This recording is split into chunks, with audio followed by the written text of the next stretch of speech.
Algunas de las peores tragedias de la historia no comenzaron con explosiones, ni con ataques enemigos, ni con decisiones tomadas en medio del caos. Comenzaron de forma mucho más silenciosa, con reuniones técnicas, con presión administrativa, con personas intentando cumplir un plan sin detenerse a pensar si realmente debía ejecutarse. Esta historia comienza así. Año 1986, plena madrugada. Una central nuclear sigue funcionando mientras la mayoría de la ciudad duerme. La energía nuclear, en ese momento, era vista como un símbolo de progreso, una demostración de control absoluto sobre una fuerza casi ilimitada, pero también era peligrosa, extremadamente peligrosa. Por esa razón, las centrales nucleares operaban bajo protocolos estrictos, reglas diseñadas para eliminar errores humanos y evitar decisiones improvisadas. Al menos, esa era la teoría. Esa noche, los ingenieros de la planta tenían programada una prueba de seguridad.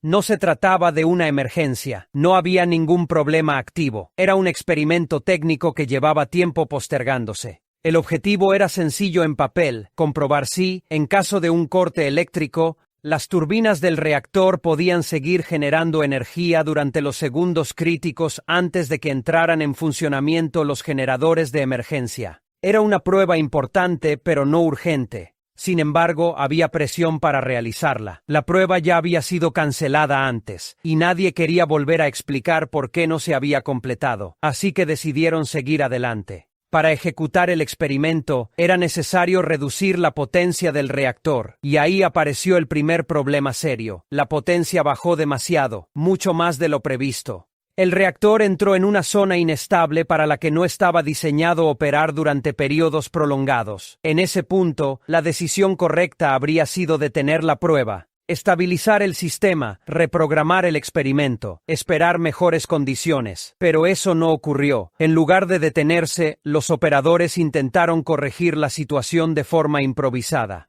Desactivaron sistemas automáticos, anularon alarmas de seguridad, ignoraron advertencias claras que indicaban que algo no estaba bien. Cada acción tenía un objetivo: mantener la prueba en marcha. El reactor ya no operaba en condiciones normales, pero nadie quiso ser quien cancelara el experimento. La lógica era peligrosa pero común: solo unos ajustes más y todo volverá a la normalidad. Mientras tanto, el reactor se volvía cada vez más inestable. La combinación de baja potencia, sistemas de seguridad desactivados y decisiones tomadas bajo presión creó una situación crítica. Pero desde la sala de control todo parecía manejable. Aún no había explosiones, aún no había fuego, aún no había señales visibles de desastre. Solo un sistema forzado a operar fuera de sus límites. Y una decisión absurda ya estaba tomada: seguir adelante cueste lo que cueste. Lo que nadie en esa sala comprendía del todo era que el reactor ya había cruzado un punto peligroso, un punto del que no habría forma de regresar.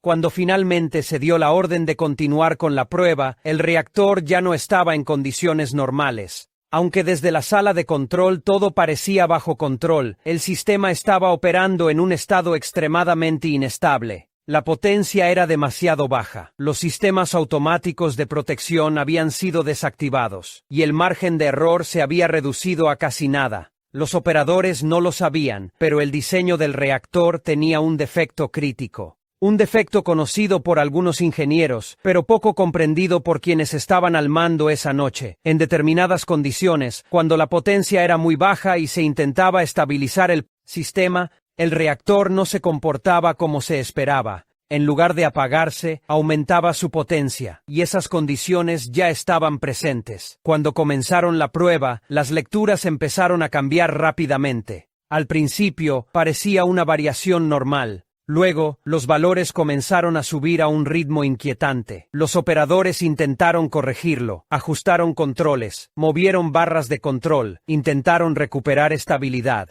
Pero cada acción empeoraba el problema. Las alarmas comenzaron a sonar, las pantallas mostraban datos contradictorios, algunos instrumentos dejaron de ser confiables. En la sala de control, la confusión se apoderó del ambiente. Nadie entendía exactamente qué estaba ocurriendo dentro del reactor. Lo que sí estaba claro era que la potencia estaba aumentando demasiado rápido. En ese momento, se tomó la última decisión posible. Ordenaron el apagado de emergencia. Era la medida final, la acción diseñada para detener cualquier problema. Pero esa decisión llegó demasiado tarde. Cuando el sistema de apagado se activó, ocurrió lo impensable. En lugar de reducir la potencia, el reactor la incrementó de forma brutal. En cuestión de segundos, la energía liberada superó cualquier escenario previsto. La presión interna aumentó hasta niveles imposibles de contener. Se produjo una explosión. No fue una explosión nuclear, pero fue lo suficientemente violenta como para destruir la estructura interna del reactor. Una segunda explosión siguió inmediatamente. La enorme tapa del reactor, que pesaba cientos de toneladas, fue lanzada por los aires como si fuera papel. El núcleo quedó completamente expuesto. Material radiactivo comenzó a liberarse sin control directamente a la atmósfera. El edificio se incendió. Fragmentos altamente radiactivos cayeron alrededor de la planta. Desde el exterior, nadie entendía lo que había ocurrido. No había una explosión visible a kilómetros. No había una nube en forma de hongo. Solo fuego, humo y una radiación invisible. Minutos después, llegaron los primeros bomberos. No sabían que estaban entrando en uno de los lugares más peligrosos del planeta. No tenían protección adecuada. No tenían información real. Creían que combatían un incendio industrial. Muchos de ellos recibieron dosis letales de radiación en pocos minutos. Mientras tanto, dentro de la planta, reinaba el desconcierto. Algunos operadores no podían aceptar que el reactor había sido destruido. Otros pensaban que la situación era controlable. Las autoridades locales tardaron horas en comprender la magnitud del desastre. Durante ese tiempo, se minimizó lo ocurrido. Se retrasaron evacuaciones. Se evitó informar a la población, y mientras tanto, la radiación seguía escapando al ambiente. Lo que había comenzado como una prueba de rutina, ya se había convertido en una catástrofe irreversible. El punto de no retorno había sido cruzado. Pasaron horas antes de que alguien comprendiera la magnitud real de lo ocurrido. En las primeras etapas, muchos dentro de la planta se negaban a aceptar la verdad.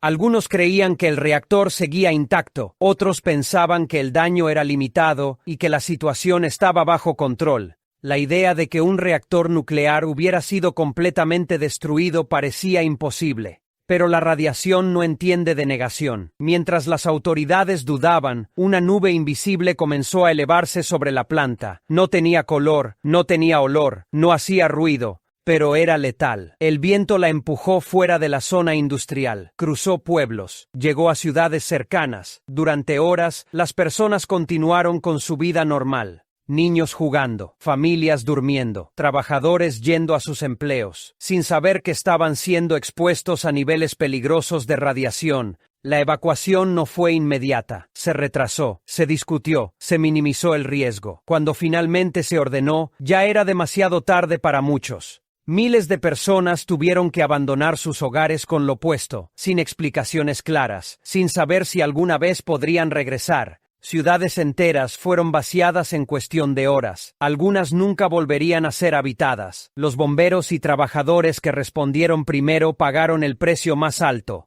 Muchos de ellos no sabían a qué se estaban enfrentando. Recibieron dosis masivas de radiación, algunos en minutos, otros en pocas horas. Las consecuencias no fueron inmediatas. Llegaron días después, semanas después, meses después. Enfermedades, quemaduras internas, órganos fallando lentamente, todo por intentar hacer su trabajo. Con el paso de los días, el desastre ya no podía ocultarse. Detectores de radiación comenzaron a activarse en otros países. La nube había cruzado fronteras, había viajado cientos, luego miles de kilómetros. Finalmente, el mundo supo la verdad. El desastre de Chernóbil no fue un accidente inevitable, no fue un acto de sabotaje. No fue un ataque enemigo, fue una cadena de decisiones humanas, decisiones pequeñas, decisiones administrativas, decisiones tomadas para cumplir un plan cuando lo correcto era detenerse. Las consecuencias fueron incalculables. Zonas enteras quedaron contaminadas durante generaciones. Personas que nunca volvieron a su hogar, familias separadas, vidas truncadas. El desastre cambió la forma en que el mundo miró la energía nuclear, pero dejó una lección mucho más profunda. La tecnología puede ser poderosa, puede ser avanzada, puede ser eficiente, pero cuando el ser humano ignora las advertencias, Desactiva los sistemas de seguridad y decide seguir adelante solo para cumplir un objetivo menor. Las consecuencias pueden ser irreversibles. Esta catástrofe no comenzó con una explosión, comenzó con una decisión absurda, una decisión tomada en una sala de control, en una noche aparentemente normal, cuando detenerse habría evitado uno de los peores desastres de la historia.